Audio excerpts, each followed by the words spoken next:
Teman-teman sekalian, pertama dari tim Amin sudah jelas bahwa mereka komit pada hak angket.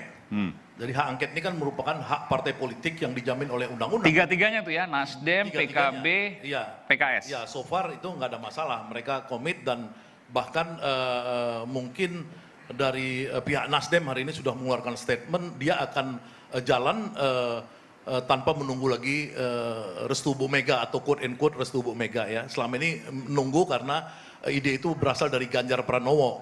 Itu yang pertama. Yang kedua, akan jalan tanpa restu PDIP, Bu Mega. Ya, maksudnya nggak akan jadi dong, karena walaupun inisiatifnya oke bisa jalan, ya, tapi pasti gagal karena secara angka nggak akan mungkin tercukupi. Kalau dari Bu Mega sendiri kan sampai saat ini seluruh rakyat tahu bahwa representasi penting dari PDIP kan sudah mengeluarkan statement bahwa PDIP akan masuk juga ke hak angket. Ya, jadi artinya nggak ada keraguan dari sisi itu. Semua tokoh-tokoh utamanya ya di PDIP yang kita udah bisa lihat Baharsa, kemudian TB Hasanuddin, kemudian hari ini Arya Bima dan lain-lain. Artinya tokoh-tokoh PDI juga menyampaikan itu.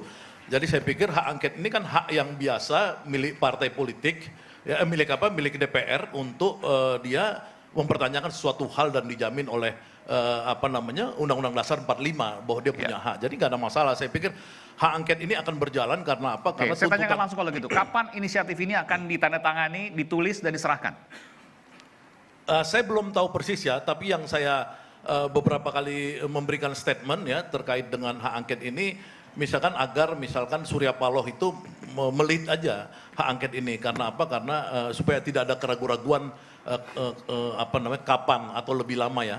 Saya pikir itu setelah setelah tanggal 20 ya mungkin ya 20 setelah ada pengumuman KPU lebih jelas siapa-siapa yang akan ada di DPR nantinya, mungkin hak angket akan bergulir dari situ. Setelah tanggal 20? Ya, nggak terlambat itu? Nggak ada yang terlambat kan, karena kan ini hak angket ini kan adalah hak untuk memeriksa, menginvestigasi namanya branch ya, kalau dalam teori trias politika itu untuk legislatif ini punya hak untuk memeriksa eksekutif.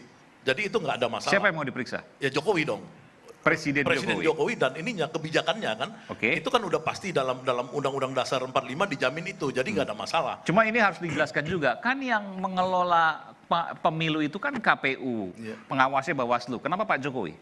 Ya menurut saya kan semua kita udah mendengar, misalnya tadi Profesor Mahfud MD sudah menjelaskan, yang kita nonton tadi di TV, bahwa itu memang wilayah yang bisa dikerjakan oleh partai politik adalah wilayah yang menyangkut Jokowi sebagai kepala negara dan kepala pemerintahan, ya, yang menyangkut tugas-tugas dia, misalkan yang dicurigai sebagai bagian-bagian kecurangan dalam pemilu. Ya, ini yang mau diselidiki, kecurangan itu. Itu biasa di Amerika dulu ada kasus Watergate misalkan, ketika itu Nixon melakukan satu intervensi menyadap data-data yang ada di Partai Demokrat dan kemudian dia dilakukan investigasi. Nah, di Indonesia zaman ini juga zaman Gus Dur ada Bulog Gate, zaman SBY ada Century Gate. Jadi saya pikir ini akan dilakukan untuk menyelidiki ya fenomena kecurangan yang terjadi seperti politisasi bansos. Satu, yang kedua penggerakan aparatur desa. Ketiga kemungkinan aparatur negara terlibat dalam pemenangan calon tertentu.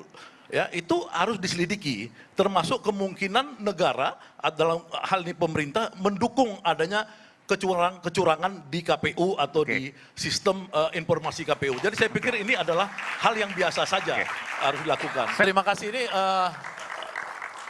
kita kan bicara suara rakyat nih, bicara demokrasi. Jangan terlalu kita bicara di kuantifikasir ya. Kita bicara kualitatifnya dulu. Bahwa bangsa ini, bangsa besar membutuhkan presiden yang dipilih secara fair. Fair dulu, adil. Ya, bagaimana itu bisa mendapatkan pemimpin yang dipilih secara adil itu? Maka proses pemilihan itu, pemilu itu ya harus dilakukan secara jujur, adil, bebas, rahasia, tidak ada tekanan dan lain-lain. Dan semua rakyat tahu, ya bukan hanya Dirtifood ini kan bagaimana mereka memfilmkan. Ya, tapi kan kita semua sudah kasat mata melihat yang disebut sebagai fenomena. dalam ilmu sosial, dalam ilmu fenomenologi itu bisa dilihat yang disebut fenomena. Kita nggak bisa bilang misalkan ketika Aiman sebagai pahlawan menyatakan ada orang yang mengaku kepada beliau ya bahwa mereka disuruh untuk memenangkan paslon tertentu, itu kan bukan hanya Aiman, itu kan ada ratusan ribuan atau puluhan ribuan orang-orang yang mengaku yang sama. Dan dalam teori media massa menulisnya juga. Ya, dan dalam teori itu tidak perlu harus verifikasi namanya. Yang disebut oleh BB Hekal tadi dalam teori namanya verifikasi. Tapi kita dalam observasi itu ada juga namanya falsifikasi. Dikembangkan oleh Karl Popper. Ya, mungkin Adi Armando di FISIP juga paham apa yang saya bicarakan. Jadi kita sudah melihat bahwa ya ketika misalkan dilakukan 2000 sampel Kompas, Litbang Kompas melakukan quick count dengan random sistem random, dia mengatakan Prabowo menang ya, dan Prabowo kemudian merayakan kemenangan pada sore harinya. Oke, quick count. Kemudian quick count itu saya kasih tahu, quick count itu survei sama aja. Ya, jangan orang bilang quick count, wah enggak, di dalam dunia statistik cuma dua. Satu namanya survei, satu namanya sensus. Ya, sensus itu nanti menghitung 823.000 TPS itu sensus ekonomi, menghitung populasi. Nah, Prabowo sampai kemarin dan sampai hari ini adalah merayakan kemenangan survei. Ya, dan kemudian pada hari kemarin beberapa hari lalu, Kompas, Litbang Kompas yang sama ya mengatakan bahwa 62, sekian persen rakyat Indonesia melakukan survei yang sama-sama tadi Kompas, bahwa mereka itu ingin ada hak angket. Iya kan? Nah, sekarang kita menyerahkan kepada teman-teman DPR. Ya, kalau teman-teman DPR ini sampai sekarang dari yang dimana saya di 01, saya tahu bahwa 3 partai itu sampai sekarang sangat solid akan masuk ke tahapan hak angket itu partai-partainya. Dan saya juga mempunyai informasi elit-elitnya PDIP ya bahwa mereka meyakini bahwa Megawati 100% akan masuk ke hak angket. Artinya hak angket ini akan terjadi. Pertanyaannya adalah 6 hari lalu Presiden Jokowi mengatakan kepada pimpinan TNI dan Polri harus menyelesaikan urusan pasca pemilu ini sebagai residu. Ingat, residu. Teman-teman sekalian, yang saya mau bilang demokrasi itu bukan soal kuantitatif. Ada istilah residu seperti si tukang mebel, potong-potong kayu, kemudian ada sisa-sisa kayu. Itu namanya residu. Dalam demokrasi yang rusak ini perasaan. Kayak orang sedang jatuh cinta misalkan, itu nggak bisa dibilang residu. Suami istri hubungan cinta nggak bisa dibilang residu. Karena ini adalah soal perasaan manusia. Saya sebagai orang yang di 01 merasa tersakiti. Karena saya tahu ini kecurangan demi kecurangan. Cuman kan saya tidak mungkin disuruh ke MK. Seperti dulu waktu 2019, Margarito Kamis dan saya ini, kebetulan saya adalah 2014 Direktur Relawan Prabowo. Saya 2014 supaya tahu teman-teman, udah direktur saya. Ke 2009 saya juru kampanye nasional sampai saya kampanye diutus oleh Joko Santoso, Jenderal Joko Santoso ke Banyuwangi.